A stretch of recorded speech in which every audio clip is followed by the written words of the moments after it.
আজিৰ ভিডিঅ'ৰ 1 নম্বৰ কুৱেশ্যনটো হৈছে কহিনুৰ হীৰা কোনখন দেশৰ ওচৰত আছে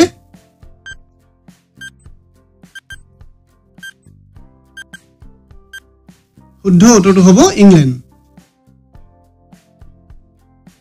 নমস্কাৰ বন্ধু বান্ধৱীসকল আপোনালোকক স্বাগতম জনাইছো আসামিজ স্মাৰ্ট ষ্টাডি চেনেলত আজিৰ ভিডিঅ'ত আমি আলোচনা কৰিম 25টা অতি গুৰুত্বপূৰ্ণ জিকে প্ৰশ্ন এবোৰ প্ৰশ্ন এপিএসসি আসাম টেট সহ সকলো ধৰণৰ প্ৰতিযোগিতামূলক পৰীক্ষাৰ বাবে অত্যন্ত প্ৰয়োজনীয় ভিডিঅ'টো সম্পূৰ্ণ চাই আৰু কেইটা প্ৰশ্ন শুদ্ধ উত্তৰ দিব পাৰিলে কমেন্ট সেকশনত জনাব আজিৰ ভিডিঅ'ৰ 2 নম্বৰ কুৱেশ্যনটো হৈছে ফলৰ ৰাণী বুলি কোনবিধ ফলক কোৱা হয়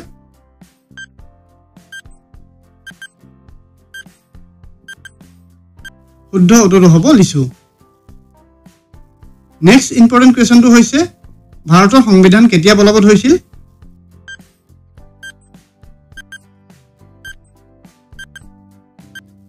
শুদ্ধ উত্তৰটো হ'ব 26 জানুৱাৰী 1950 চনৰ পৰা সম্পূৰ্ণৰূপে বলবৎ হৈছিল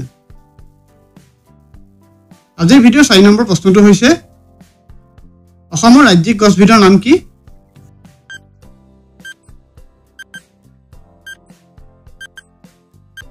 শুদ্ধ উত্তৰটো হ'ব হুলুং গছ এই গছবিধ অসমৰ আটাইতকৈ ওখ গছসমূহৰ ভিতৰত অন্যতম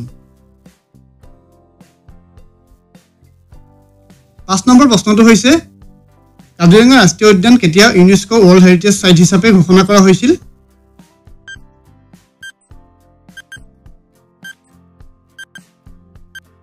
শুদ্ধ উত্তৰটো হ'ব 1985 চনত নেক্সট ইম্পৰ্টেন্ট কুৱেশ্যনটো হৈছে সাগৰ দেখিছা নামৰ পুথিখন কাৰ ৰচনা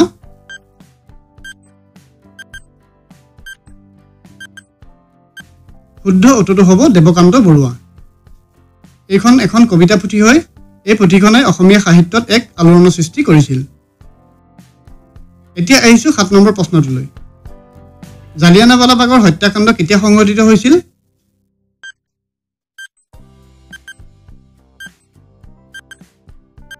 শুদ্ধ উত্তৰটো হ'ব 1919 চনত এতিয়া আহিছো 8 নম্বৰ প্ৰশ্নটোলৈ ডিব্ৰু চৈখোৱা ৰাষ্ট্ৰীয় উদ্যান অসমৰ কোনখন জিলাত অৱস্থিত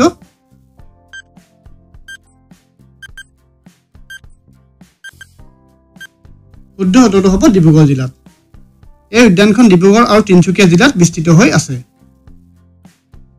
এতিয়া আহিছো 9 নম্বৰ প্ৰশ্নটোলৈ বন ঘৰচীয়া ঘোঁৰা অসমৰ কোনখন ৰাষ্ট্ৰীয় উদ্যানত পোৱা যায়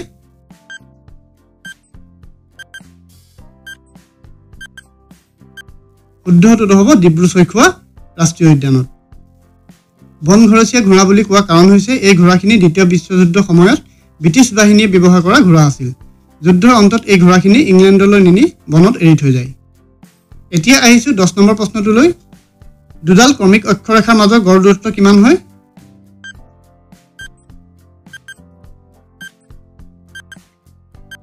শুদ্ধ উত্তৰটো হ'ব 111 কিলোমিটাৰ এতিয়া আহিছো 11 নম্বৰ প্ৰশ্নটোলৈ অৰুণাচল প্ৰদেশৰ ৰাজ্যিক পক্ষীবিধৰ নাম কি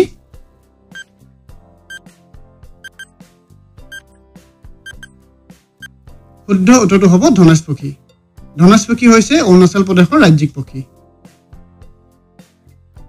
নেক্সট ইম্পৰ্টেন্ট কুৱেশ্যনটো হৈছে এছিয়া মহাদেশৰ আটাইতকৈ ডাঙৰ চাহ বাগিচাখনৰ নাম কি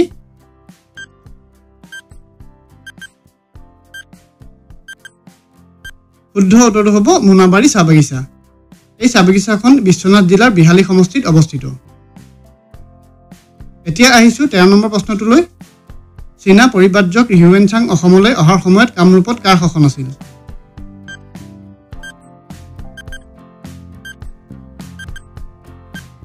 শুদ্ধ উত্তৰটো হ'ব ভাস্কৰ বৰ্মন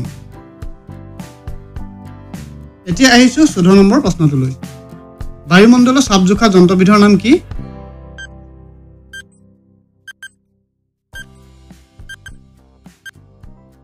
শুদ্ধ উত্তৰটো হ'ব বেৰমিটাৰ হৈছে বায়ুমণ্ডলৰ চাপ জোখা যন্ত্ৰ এতিয়া আহিছো 15 নম্বৰ প্ৰশ্নটোলৈ অসমৰ প্ৰথমগৰাকী মুখ্যমন্ত্ৰী কোন আছিল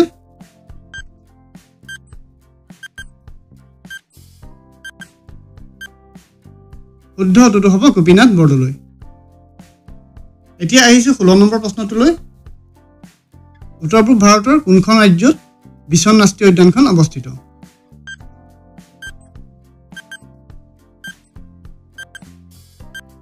শুদ্ধ উত্তৰটো হ'ব ত্ৰিপুৰা। নেক্সট ইম্পৰ্টেণ্ট কুৱেশ্যনটো হৈছে ভাৰতীয় ৰিজাৰ্ভ বেংকৰ মুখ্য কাৰ্যালয় ক'ত অৱস্থিত?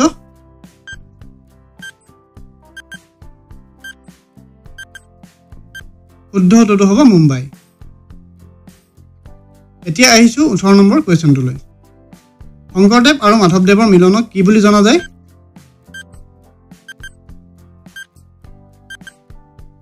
শুদ্ধ উত্তৰটো হ'ব মণিকাঞ্চন সংযোগ। 19 নম্বৰ প্ৰশ্নটো হৈছে স্বাধীন অসমৰ প্ৰথম ৰাজ্যপালজনৰ নাম কি?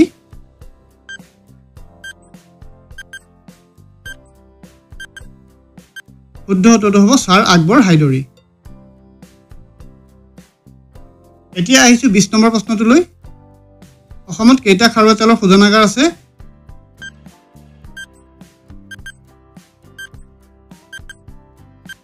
শুদ্ধ উত্তৰটো হ'ব অসমত মুঠ 4টা খাৰুৱা তেলৰ শোধনাগাৰ আছে। এতিয়া আহিছোঁ 21 নম্বৰ প্ৰশ্নটোলৈ। ধুধৰ আলি কোনে নিৰ্মাণ কৰিছিল?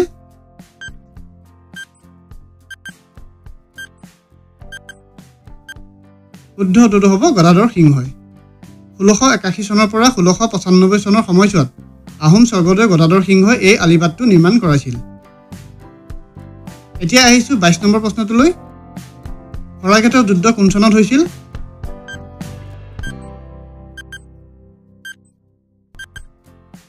শুদ্ধ উত্তৰটো হ'ব 1671 চনত শৰাইঘাটৰ যুদ্ধ হৈছিল।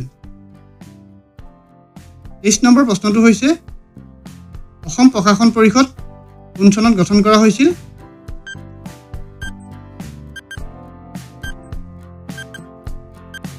শুদ্ধ উত্তৰটো হ'ব 1958 চনত। এতিয়া আহিছোঁ 24 নম্বৰ প্ৰশ্নটোলৈ। ভাৰতৰ অগ্নি 5 বেলিষ্টিক মিছাইল সফল পৰীক্ষণ কেতিয়া কৰিছিল?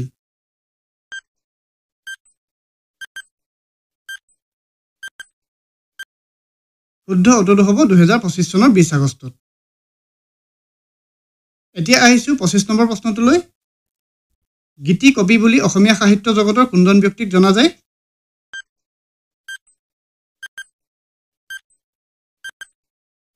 শুদ্ধ উত্তৰটো হ'ব পাৰ্বতী প্ৰসাদ বৰুৱা।